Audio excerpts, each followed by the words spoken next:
شیعت ایسے پاکستان میں نہیں پھیلی، تم نے تبلیغ کر کر کے لوگوں کو شیعہ بنایا ہے، ورنہ شیعہ بہت کم تھے۔ آج تمہیں ایسے مسلمان بہت کم ملیں گے جو یہ کہیں کہ ہم پہلے شیعہ تھے اب مثلا سنی بنے ہیں، لیکن ایسے ہزاروں ملیں گے جو کہیں کہ ہم پہلے اہل سنت سے تھے اب شیعہ بنے ہیں۔ مثلا کوئی عزاداری کے عقیدے پہ حملہ کرے، کوئی یہ کہے کہ شیعہ ماتم کیوں کرتے ہیں، کوئی یہ کہے کہ شیعہ یا علی مدد کیوں کہتے ہیں، کوئی یہ کہے کہ شیعہ علی کا واسطہ خدا کو دے کر دعا کیوں مانگتے ہیں۔ اگر یہ سوال کیا جائے اور آپ جواب میں یہ کہیں کہ بھائی مجھے نہیں پتا، میں تو بچپن سے مانگ رہا ہوں، تو پھر میرے عقیدے میں اور ہندو کے عقیدے میں کیا فرق ہوا؟ ایک کو کہا حجر علی کو برا بلا کہو، حجر نے کہا نہیں کہوں گا، کہا اگر نہیں کہو گے تو حجر یہ آگ ہے، یہ قبر ہے، یہ تلوار ہے، تجھے مار دیا جائے گا۔ کہا موت سے اسے ڈراؤ جو موت سے ڈرنے والا ہو۔ کہ ہمارے خون میں تو شہادت کا جذبہ ہے۔ بھائی آپ طوطے پہ جس طرح غصہ نہیں کرتے تو ان مسلمان طوطوں پہ غصہ کیسا کرنا؟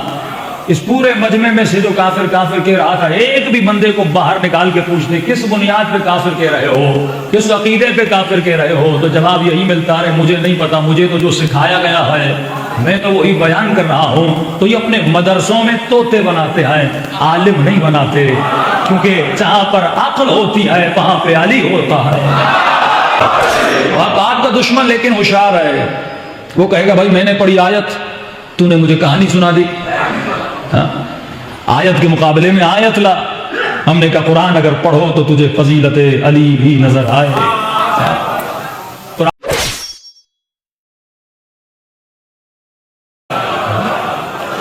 اگر آپ آج علی بن ابی طالب کے ماننے والے ہیں یا مولائی کہلاتے ہیں، اس کی وجہ یہی ہے کیونکہ آپ نے باب مدینۃ العلم سے علم لیا۔ جو اس دروازے سے دور ہوئے وہ یا فاسق بنے یا فاجر بنے یا دشمن اہل بیت بنے۔ اسی لیے خدا نے کہا کہ اے حبیب اپنی امت کو بتا دو کہ انا مدینۃ العلم وعلی بابھا۔ اگر علم تجھے کہیں سے مل سکتا ہے تو میں شہر علم ہوں، اگر ہدایت کہیں سے تجھے مل سکتی ہے تو میں شہر علم ہوں۔ اور اے مسلمانوں اگر میں چلا جاؤں تو بس دروازہ ایک ہی ہے جس کا نام ہے علی۔ اسی دروازے سے تجھے علم ملے گا، ہدایت ملے گی۔ اسی لیے فرمان ہے کہ اگر پوری امت اور پوری دنیا علی کی محبت پہ جمع ہو جاتی تو خدا کبھی بھی جہنم کو نہ بناتا۔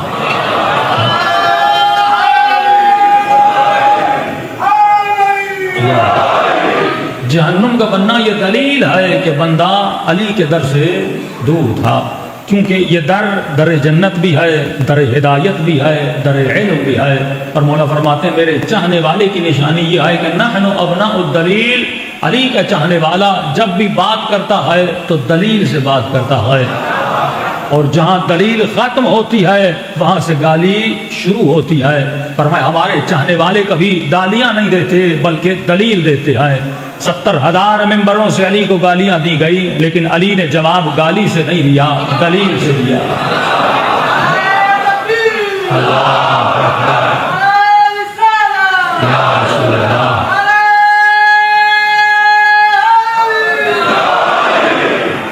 کہا جہاں دلیل ختم ہوتی ہے وہاں پہ گالی شروع ہوتی ہے۔ تبھی آپ دیکھتے ہیں کہ 70,000 ممبروں سے علی کو گالیاں دی گئیں۔ گالی کیوں دے رہے تھے؟ کیونکہ علی کے مقابلے میں دلیل نہیں تھی۔ اور مولا علی جب بھی بات کرتے تھے یا قرآن کی دلیل دیتے تھے یا حدیث کی دلیل دیتے تھے تو آج کا جوان پریشان ہو کر کہتا ہے مولانا شیعوں کو گالیاں دی جا رہی ہیں، شیعوں کو برا بھلا کہا جا رہا ہے۔ میں نے کہا یہ رسم ابھی کی رسم نہیں ہے۔ جب تمہارے مولا کو برا بھلا کہا گیا تو ہماری حیثیت علی کے مقابلے میں کیا ہے؟ وہ اپنا شجرہ بتا رہے ہیں، تو علی والا بن کے علی والی صفت بیان کر کے بتا کہ تو وہ کر رہا ہے جو تیرے حسب میں ہے، میں وہ کروں گا جو میرے نسب میں ہے۔ کہ وہ زمانہ ہے جس زمانے میں ہر انسان کو بیدار ہونے کی ضرورت ہے۔ ایک زمانہ تھا کہ تلوار سے لڑا جاتا تھا، آج نہ تلوار کا زمانہ ہے نہ گولی کا زمانہ ہے۔ آج اگر لڑائی کرنی بھی ہے تو اخلاق کے ذریعے سے لڑائی کرنی ہے۔ آج اگر دشمن کو شکست دینی بھی ہے تو کردار کے ذریعے سے دشمن کو شکست دینی ہے۔ فرمایا اس سے گھبرایا نہ کرو کہ کئی جوانوں نے کہا کہ مولانا ہمیں کافر کافر کہا گیا، لہٰذا جب کوئی ہمیں کافر کہتا ہے تو غصہ آتا ہے۔ میں نے کہا یہ قابل غصہ نہیں ہے، قابل ترس ہے۔ کہا وہ کیسے؟ میں نے کہا اگر کسی گھر کے اندر چلے جاؤ اور اس گھر کے اندر جیسے داخل ہو جاؤ وہاں پر ایک طوطا ہو اور وہ طوطا تجھے گالیاں دے، کیا طوطے پہ غصہ کرو گے؟ کہ نہیں مولانا طوطے پہ کیسا غصہ کرنا، طوطے کو تو سکھایا گیا ہے۔ تو میں نے کہا غصہ کس پہ کیا جاتا ہے؟ کہ جس نے سکھایا ہے۔ میں نے کہا جتنے تجھے کافر کافر کہہ رہے ہیں یہ سارے طوطے ہیں۔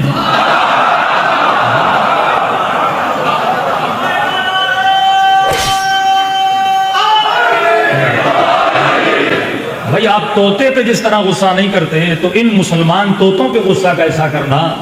اس پورے مجمع میں سے جو کافر کافر کہہ رہا تھا ایک بھی بندے کو باہر نکال کے پوچھتے کس بنیاد پہ کافر کہہ رہے ہو، کس عقیدے پہ کافر کہہ رہے ہو، تو جواب یہی ملتا ہے مجھے نہیں پتا، مجھے تو جو سکھایا گیا ہے میں تو وہی بیان کر رہا ہوں۔ تو یہ اپنے مدرسوں میں طوطے بناتے ہیں، عالم نہیں بناتے، کیونکہ جہاں پر عقل ہوتی ہے وہاں پہ علی ہوتا ہے۔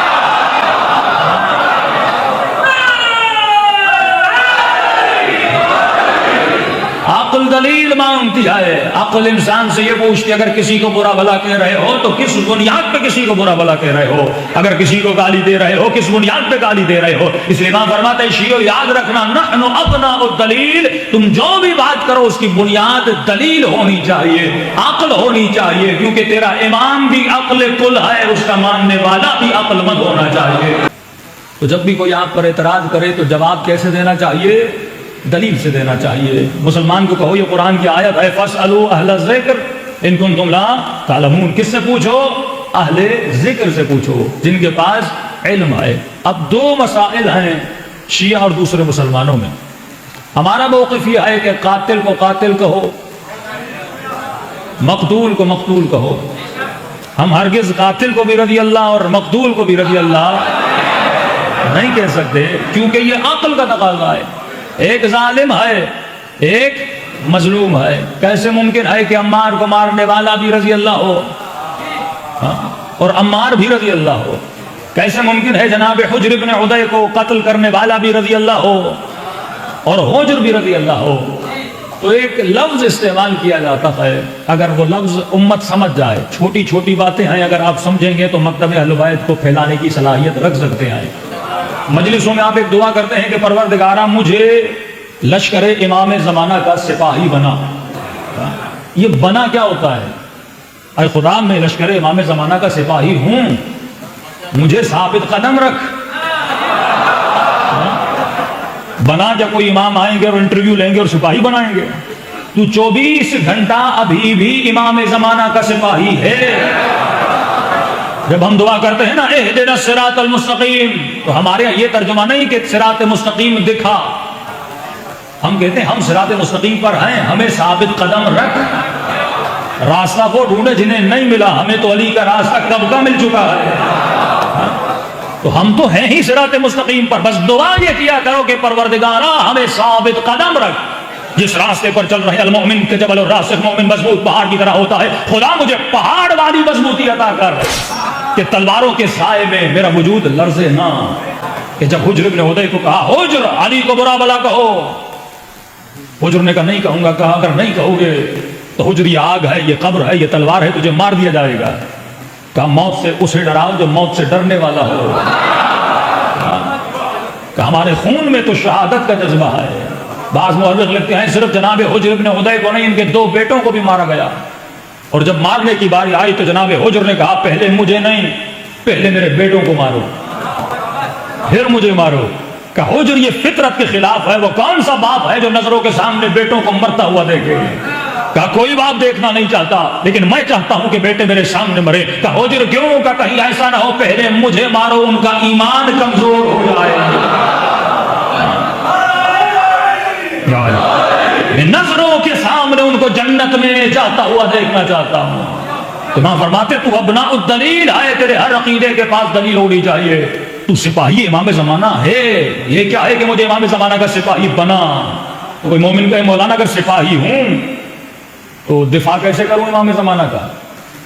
امام تو مجھے نظر نہیں آ رہے، امام ہو تو امام کا دفاع کروں، تیرا مولا تجھے نظر نہیں آ رہا، لیکن تیرے پاس تیرے امام کا عقیدہ تو ہے، عقیدہ امام زمانہ تیرے پاس موجود ہے، تو یہ ضروری نہیں کہ تو امام کا دفاع تلوار سے کرے، اگر تو اپنے مولا کے عقیدے کا دفاع کرے تو پھر بھی تو سپاہی ہے، اگر کوئی مکتب اہل بیت پہ حملہ کرے اس حملے کو تو بچانے کی صلاحیت رکھے، مثلا کوئی عزاداری کے عقیدے پہ حملہ کرے، کوئی یہ کہے کہ شیعہ ماتم کیوں کرتے ہیں، کوئی یہ کہے کہ شیعہ یا علی مدد کیوں کہتے ہیں، کوئی یہ کہے کہ شیعہ علی کا واسطہ خدا کو دے کر دعا کیوں مانگتے ہیں، اگر یہ سوال کیا جائے اور آپ جواب میں یہ کہیں کہ بھائی مجھے نہیں پتا میں تو بچپن سے مانگ رہا ہوں، تو پھر میرے عقیدے میں اور ہندو کے عقیدے میں کیا فرق ہوا؟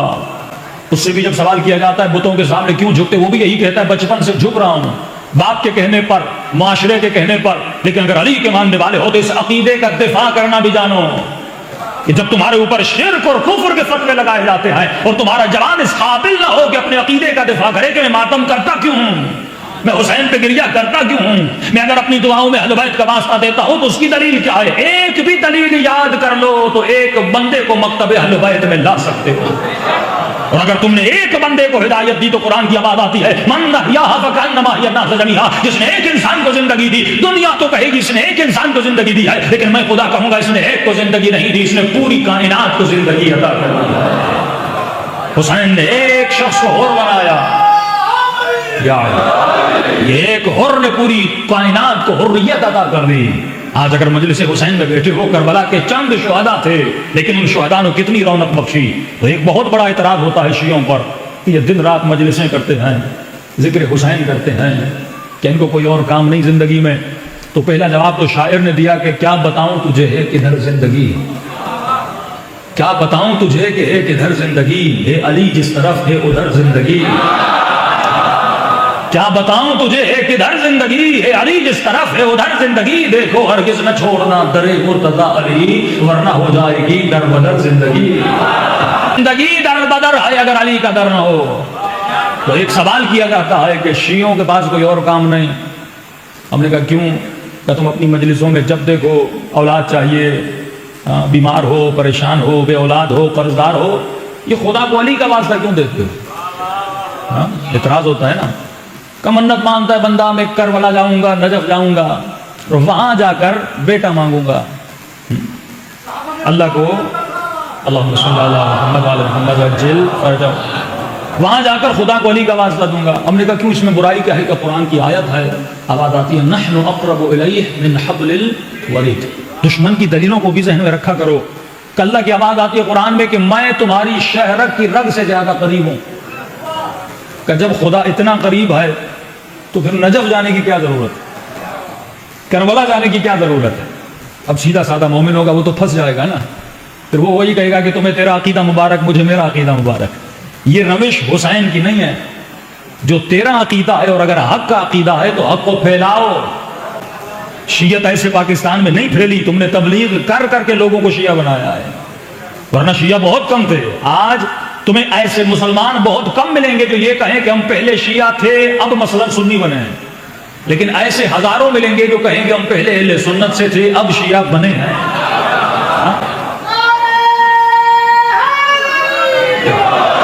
وجہ یہ ہے کہ آپ کی پیٹھ دلیلوں سے بہت زیادہ مضبوط ہے، آپ کے پاس جو عقیدے جو دلائل ہیں وہ حد سے زیادہ مضبوط ہیں۔ ہم نے کہا یہ قرآن کی آیت ہے اور اللہ بندے کی شہرت کی رگ سے زیادہ قریب ہے، ہم نے اس کا کب انکار کیا کہ خدا قریب نہیں؟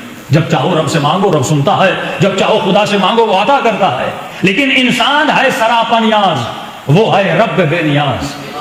یہ ہمارا عقیدہ ہے، ہم ہیں گنہگار اور خطاگار، ہم جب بھی اللہ کی دربار میں جاتے ہیں تو کیونکہ ہم گنہگار ہیں ہم کسی ایسے کو لے کر جاتے ہیں جس نے کبھی گناہ نہ کیا، کسی ایسے کو لے کر جاتے ہیں جس نے کبھی خطا نہ کی ہو۔ اور صرف ہم نہیں، کتاب اہل سنت کی نام مروج الذہب ہے، ملتا رسول خدا اپنی دربار میں بیٹھے تھے، نبی کے پاس جو بھی آتا تھا وہ بیمار تھا یا پریشان تھا یا بے اولاد تھا یا قرض دار تھا، یا رسول اللہ میرے لیے دعا کریے۔ پر میں نبی جب بھی دعا کرتے تھے، نبی کے دعا کرنے کا انداز ایک ہوتا تھا، ہاتھوں کو بلند کرتے تھے اور اس انداز میں دعا کرتے تھے، اللہم ارحم علی فلان بحق علی، آئے خدا فلاں پر رحم کر. کس کے صدقے میں؟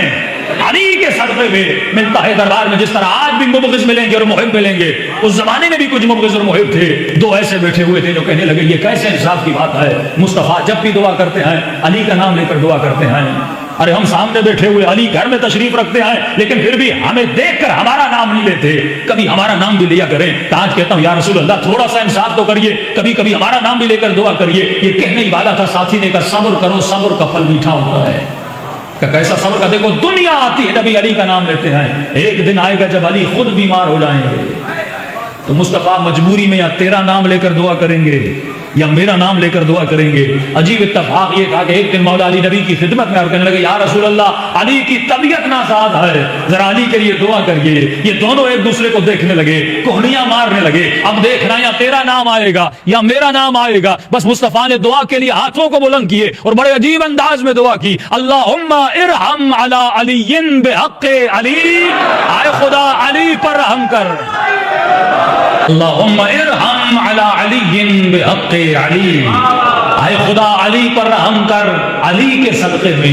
اب جو بغض و نفاق تھا وہ زبان پہ نکل آیا. کہنے لگے یا رسول اللہ یہ کیسے انصاف کی بات ہے، جب کوئی اور آتا ہے علی کا نام لیتے ہیں. آج علی آئے ہیں پھر بھی علی کا نام لیا ہے. اتنا کہنا تھا، رسالت کے چہرے پہ آثار جلال نمایاں ہوئے. کہنے لگے آئے لوگوں تم علی کی بات کرتے ہو، جب میں نبی اپنے لیے دعا کرتا ہوں تو پھر بھی خدا کو علی کا واسطہ دے کر دعا کرتا ہوں. بات کا دشمن لیکن ہوشیار ہے. وہ کہے گا بھائی میں نے پڑھی آیت، تو نے مجھے کہانی سنا دی. آیت کے مقابلے میں آیت لا. ہم نے کہا قرآن اگر پڑھو تو تجھے فضیلت علی بھی نظر آئے. اگر آپ کو اچھی لگی ہو تو چینل کو لائک بھی کیجیے گا، سبسکرائب بھی کیجیے گا اور یاد سے دوستوں کے ساتھ شیئر بھی ضرور کیجیے گا تاکہ ہر آنے والی ویڈیو آپ کے پاس بر وقت پہنچ سکے. شکریہ.